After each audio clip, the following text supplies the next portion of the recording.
It was a muddy afternoon in the city after a heavy rain. The roadside was messy with puddles everywhere. An old man named Papa Thomas sat quietly on a wooden bench near the roadside. His clothes were old and his slippers were worn out, but he looked peaceful.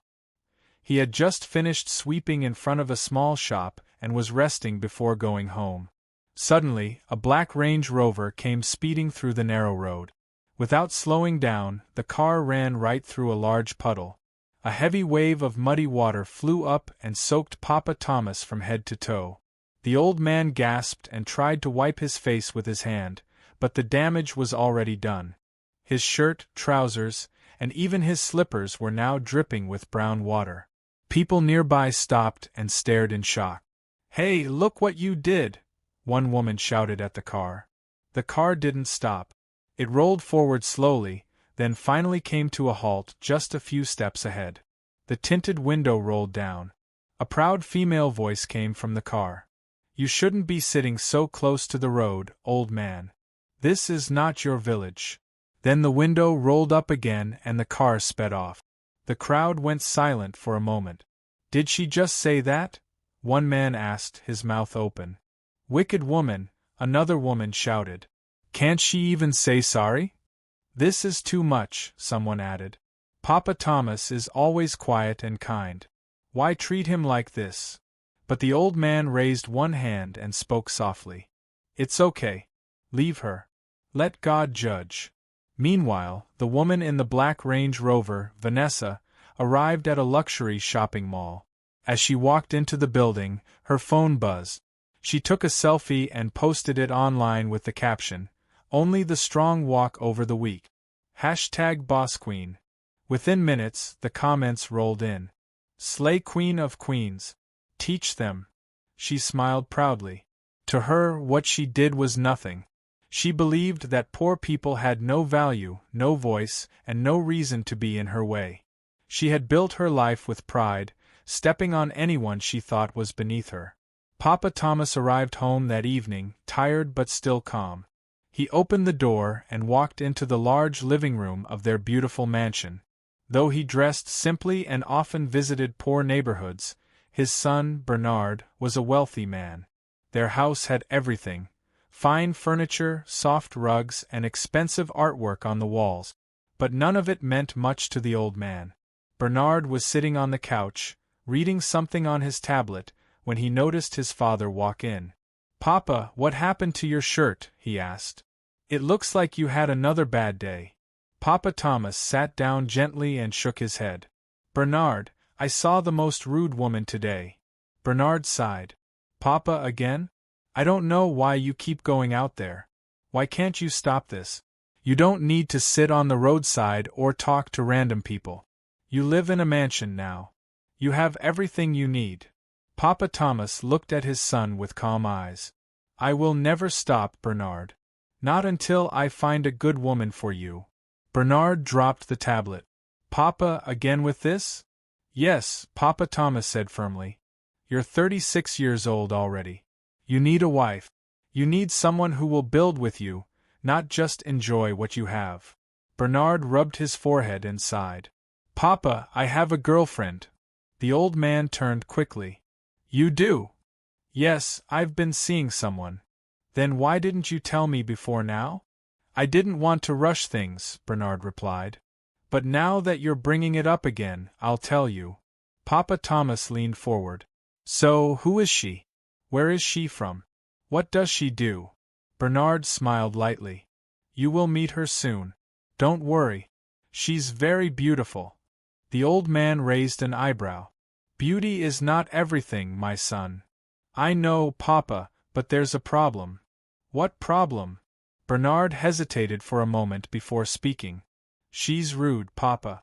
Very rude." Papa Thomas leaned back slowly. "She talks down to people," Bernard continued. "She's proud. She thinks everyone is below her. And the worst part, she spends money anyhow. I give her money. She buys things she doesn't need, expensive clothes, shoes, bags, all just to show off." Papa Thomas shook his head in silence. "So, why are you still with her?" Bernard looked away. "I don't know. Maybe because she's beautiful. Maybe because I thought I could change her. She's smart too. And sometimes, when she's calm, she's sweet. But when she gets angry or feels insulted, she becomes someone else. His father was quiet for a while. Then he asked, "Does she respect you?" "Sometimes." "Does she respect herself?" Bernard didn't answer. Papa Thomas sighed deeply. "Bernard, listen to me. I've been watching women all my life. I know how they behave, even from how they walk and talk. You need a woman who will bring peace into your home, not noise. A woman who will help you grow, not waste what you have worked for." "I know, Papa. I know you're right." "Then bring her home. Let me see her with my own eyes. I want to talk to her. I want to look into her eyes. If I see humility, I will bless the union. If I see pride, I will tell you the truth, even if it hurts." Bernard nodded slowly. "Okay, Papa. I'll talk to her. Maybe she can come over this weekend." "Good," the old man said. "But don't tell her anything special. Let her come as she is. I want to meet her real self, not the one she puts on in public." Bernard chuckled. "You want to surprise her?" "No," Papa Thomas said calmly. "I want her to surprise herself." As Bernard stood to get a glass of water, his father watched him with quiet concern. He was proud of his son. Bernard was smart, successful, and kind. But love could make even the wisest man blind. Another hot afternoon, Papa Thomas sat quietly outside a big supermarket, wearing his simple clothes, a plastic bowl in front of him. Some people dropped small change. Others didn't even look at him. He didn't beg. He just sat. Then the sound came. A black Range Rover stopped sharply at the front. Vanessa stepped out, eyes hidden behind dark glasses, loud music playing in her car. She saw Papa Thomas, hissed, and walked closer. "You again?" she snapped. "You, this old, dirty, smelling man. Why do you keep disgracing your generation like this?" She didn't wait for a reply. "Do you enjoy sitting here like a goat? Poor people like you have no shame." Papa Thomas didn't say a word. "Look at your clothes. Look at your face. Useless man. Maybe you were cursed." Still silent. "You're the reason Nigeria is backward. You sit here waiting for help instead of dying quietly." She spat near his feet. "You make me sick." Just then, a young woman with 2 grocery bags stepped out of the supermarket. She paused, watched, then dropped her bags. "Enough," she said. Vanessa turned. "Who are you?" "Someone who still has sense," Mary replied. Vanessa laughed. "Another poor rat trying to feel important." "You're insulting an old man for no reason," Mary said sharply. "What did he do to you?" "He exists," Vanessa barked. "That's what he did.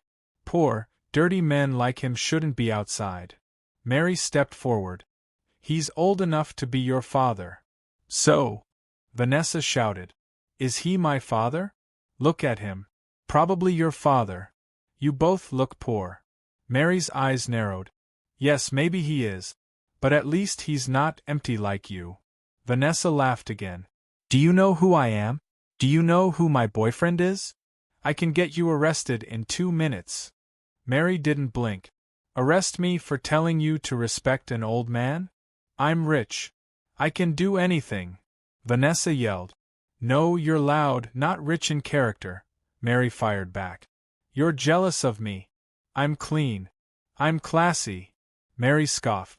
"You're just noisy with lipstick, nothing more." Vanessa's face changed. She stepped forward. "You dare talk to me like that?" "Yes, because nobody ever taught you how to behave. You will regret this.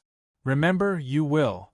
Mary said calmly, "One day, this same man you insulted will be the one you'll need to bow to." Vanessa's hands shook. Mary pointed. "Take your proud legs and leave." Vanessa stared, lips tight, face red. Then she turned, stormed into her car, slammed the door, and sped off. Mary then turned to Papa Thomas. "Sorry, sir." He looked at her gently. "Thank you, my daughter." She smiled. "I couldn't let her talk to you like that." He nodded slowly. These days, not many people speak up like you did. Mary looked around, then walked closer. Papa, what's your name? Thomas, he said simply. People just call me Papa Thomas. She sat beside him. I'm Mary. He smiled. Nice name. She looked into his eyes. Papa, where do you stay? She asked. He hesitated, then said quietly, I sleep in an empty store at the edge of town. The owner allows me to stay there. It's not much, but it keeps the rain away. Mary's face dropped. Oh, Papa, I'm really sorry. He shook his head gently. Don't be. Life has its seasons. I may be poor, but I still have my peace. You seem too wise to be out here, Papa. He gave a weak smile. Life teaches you wisdom when you have nothing. She looked at him for a while, then said, Papa, I studied agriculture. I'm a graduate. It's been 1 year now, no job. My parents are poor farmers in the village. He nodded slowly. You're trying. I was thinking, she continued, instead of just sitting here, maybe I can help you start a small farm, even behind the store. We can plant simple things. Pepper, tomatoes, vegetables. It will give you food and we can sell the rest. Papa Thomas looked at her, surprised. You want to help me farm? Yes, Papa, she said. I have nothing else for now, but I have strength. I can work. It's better than waiting. You'll eat fresh food, and you can stop begging for coins. He sat still, thinking deeply. You're too kind, he said quietly. She shook her head. No, Papa. I just believe good people deserve help, too. He looked up at her. You hardly know me. She smiled. I know enough. You didn't say a word when that woman insulted you. That silence told me everything. Papa Thomas smiled slowly. You're different. I try, she said. He nodded. I will think about it, Mary. Think fast, she said playfully. We can start with a small basket of okra. Even that can change something. They both laughed softly. Mary stood, picked up her bags, and waved. Okay, Papa. See you tomorrow. He nodded. I'll be here. Good, she said. Don't go missing. She walked off, smiling. Papa Thomas sat back, watching her go. Something stirred in his chest. Not sadness, not shame, hope. He looked up at the sky and whispered, Lord, could she be the one? Papa Thomas walked into the house with a wide smile on his face. The heavy wooden door closed behind him, and he removed his sandals quietly. The mansion was peaceful and cool. He looked around and saw his son sitting quietly in the living room. He cleared his throat. Bernard. Yes, Papa? I met someone today. Bernard looked up. Who? Papa Thomas walked over and sat down. Bernard, today I met the most beautiful and respectful, well-mannered woman I've ever seen in my life.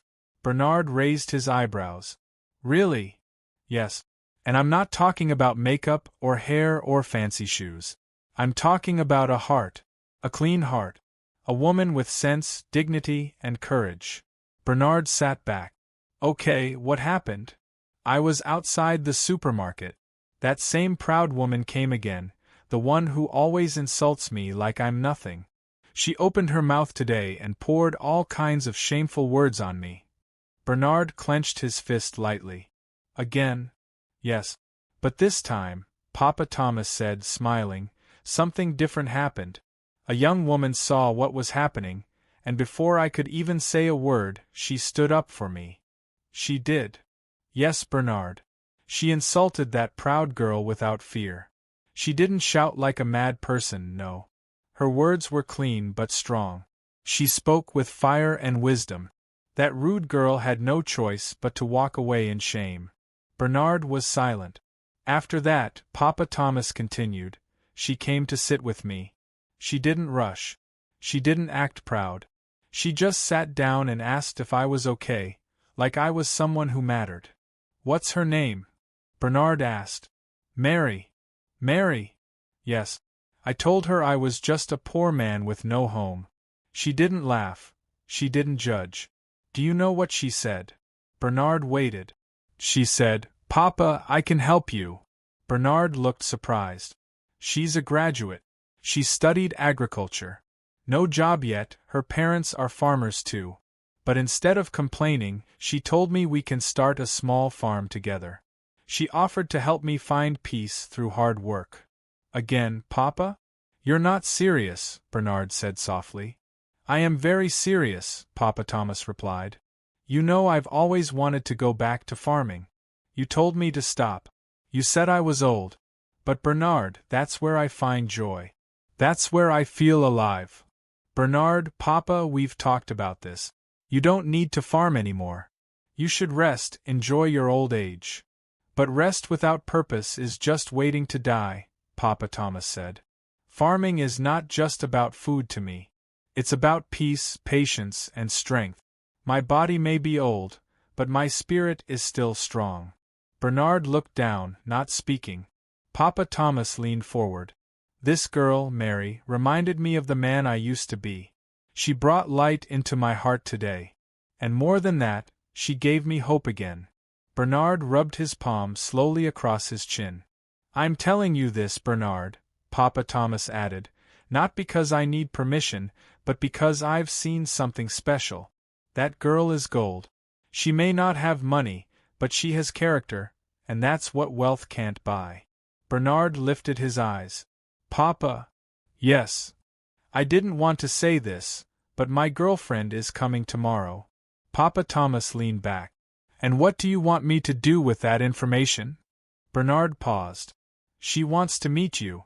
That's none of my business, Papa Thomas said sharply. Because today I met a woman who made me forget that rudeness still exists. A girl who respected me without knowing who I was. Your girlfriend might be coming tomorrow, but today, I already met the kind of woman this world needs. Bernard went silent. I've been watching you, Papa Thomas continued. You are rich, but you're alone.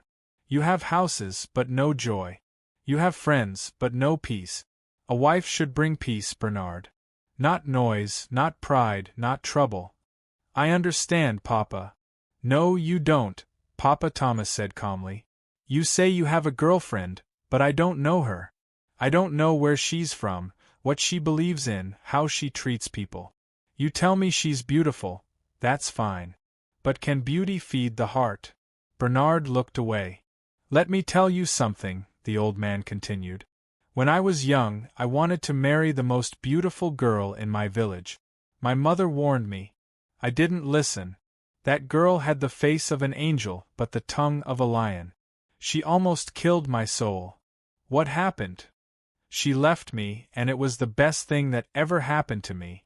That was when I met your mother.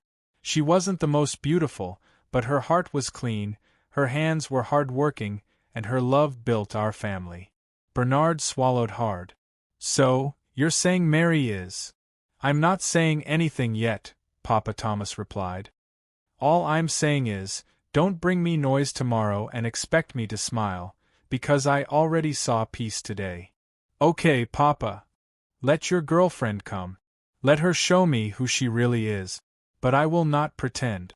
And if I see pride, I'll tell her to her face. Bernard stood quietly and nodded. I respect that. Papa Thomas smiled. Good. I've done my part. Tomorrow we'll see. The next morning came quietly.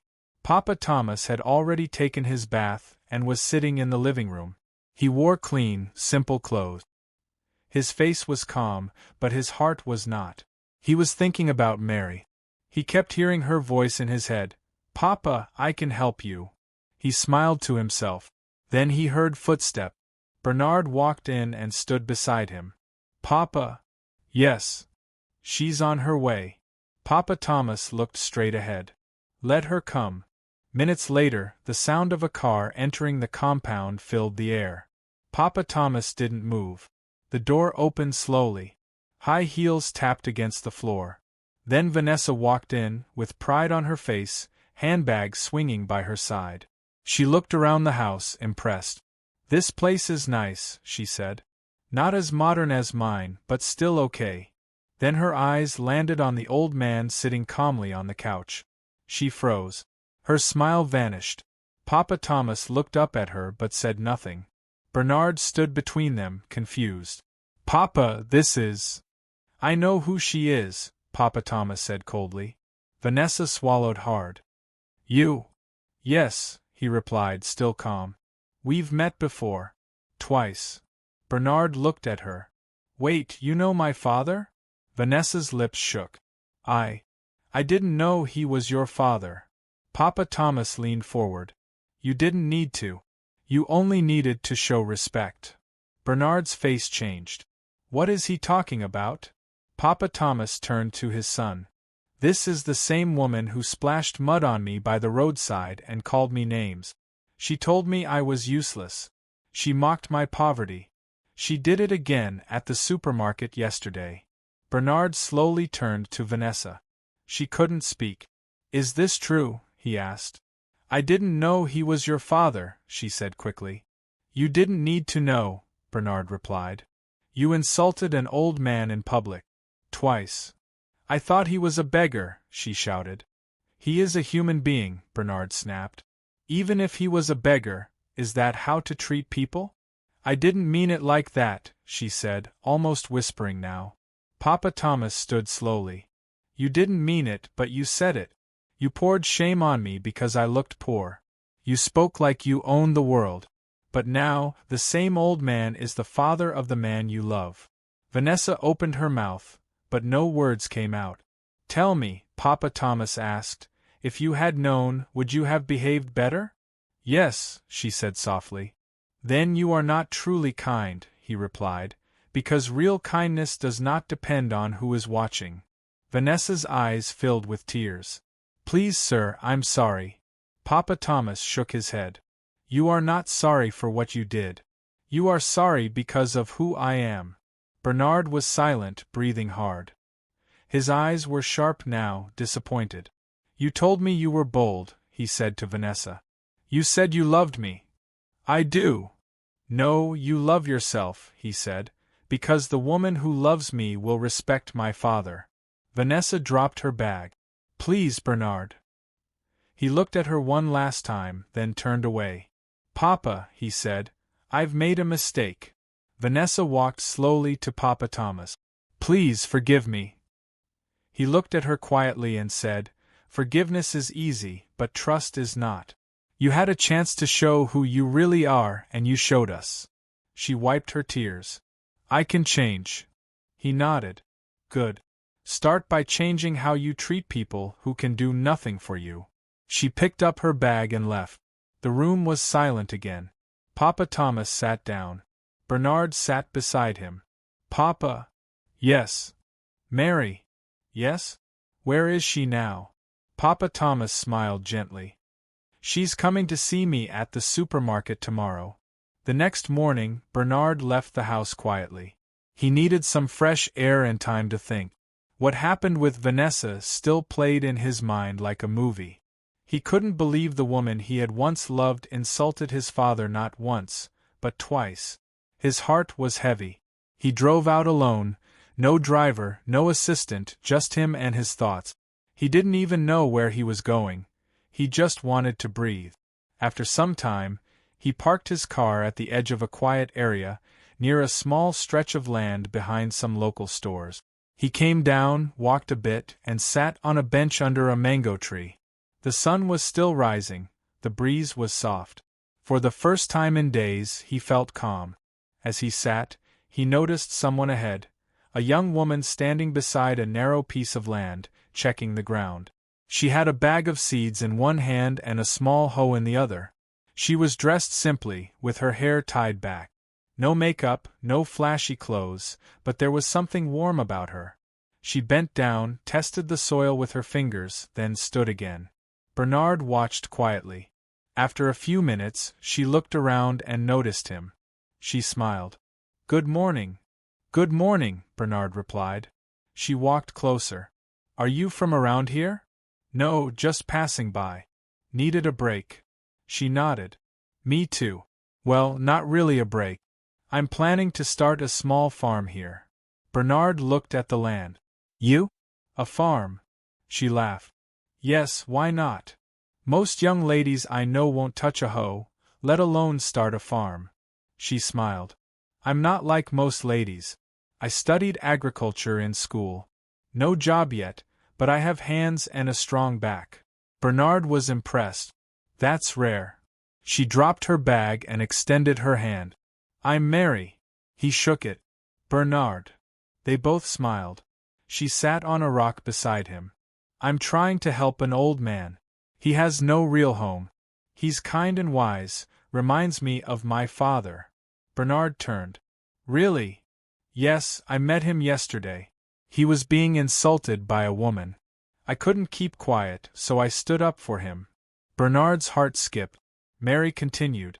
After the drama, I found out he doesn't beg for money. He just sits quietly, watching the world. So, I told him I'll help him start a small farm. At least that way, he can eat fresh food and feel useful. Bernard looked at her deeply. She didn't brag. She didn't shout. She spoke with peace in her voice. I wish more people thought like you, he said. She laughed. We're out here, just hidden. You live nearby. No, I take the bus from the other side of town. It's not easy, but I can't stay home doing nothing. Bernard nodded. I admire that. She looked at him. What do you do? Bernard hesitated. Business. Ah, business. The favorite Nigerian word. They both laughed. I won't ask too many questions, she said. You look like someone with a lot on his mind. Bernard smiled. You're right. She stood. I need to plant these seeds before the sun gets too hot. He stood with her. Can I help? She raised a brow. You? With your clean shoes and soft hands. I can learn. Mary didn't blink. All right. Arrest me for telling you to respect an old man. And just like that, I'm rich. Began. I can do anything. Two worlds. Vanessa one yelled. Small farm. No, you're loud. It was late afternoon. Rich in character. Papa Thomas Mary sat quietly at his usual jealous spot of me near the supermarket. I'm clean. His eyes were soft. Mary's his thoughts were far away. You're just noisy with lipstick. He wasn't thinking about money or food. Vanessa's face was thinking changed. About Mary. She stepped her forward. Kindness, her you courage, dare talk to me words. Like that? Suddenly, yes, because nobody ever taught you how to behave. Papa, you will regret this. He looked up.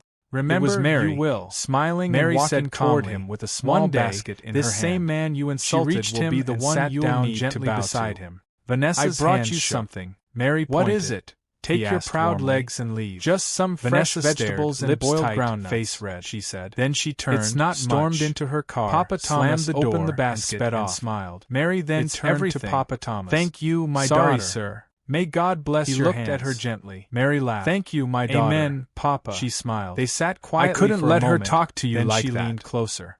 Papa, I have good news. These days, his eyes not brightened. Many people speak up like you did. I found land. Mary looked around, you then did? Walked closer. Surprised. Papa, what's your name? It belongs to my uncle, he said simply. I told him what I wanted to do. People just call me Papa and he Thomas. Said I can use part of it for beside him.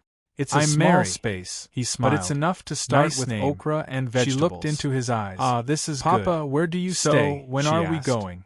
Mary hesitated, wide, then said tomorrow morning, I sleep in an empty store Papa at the Thomas edge of paused, town. Then gently the owner allows me to stay there. No, he said it's not calmly. Much, but it we keeps can't the rain go away. To the farm tomorrow. Mary's face dropped. Mary looked confused. Oh, Papa, why I'm not, really sorry. Papa? Because, he shook his head said, gently. You are coming to my house tomorrow. Life has its seasons. She blinked. I may be poor, but I still have my sleep in a shop. You seem too wise to be out here, just Papa. I will explain everything to you. Life teaches you wisdom when you have nothing. Papa, are you hiding something? She looked at him for a while. I'm hiding peace. Papa, I studied agriculture. You will understand tomorrow. I'm a graduate. She laughed. It's been 1 year now. So when are we going to the farm? My parents are Let's poor go by the weekend, in the village, he said. She nodded slowly. Okay, you're trying. But Papa, you're full of surprises, she continued. Instead of just sitting pocket and gave maybe I can help you start a small farm. That's the address. Even behind the store. Don't be late. We can plant Mary simple took the paper, looked pepper, at it, tomatoes, vegetables. Now I'm really curious. Give you food, and we can sell the rest. Then added shyly. Papa Thomas looked at her. I also met someone today. You want to help me farm? Papa Thomas leaned forward. Yes, Papa, she said. I have nothing else for now, but I have just someone. I can work. It's better than waiting.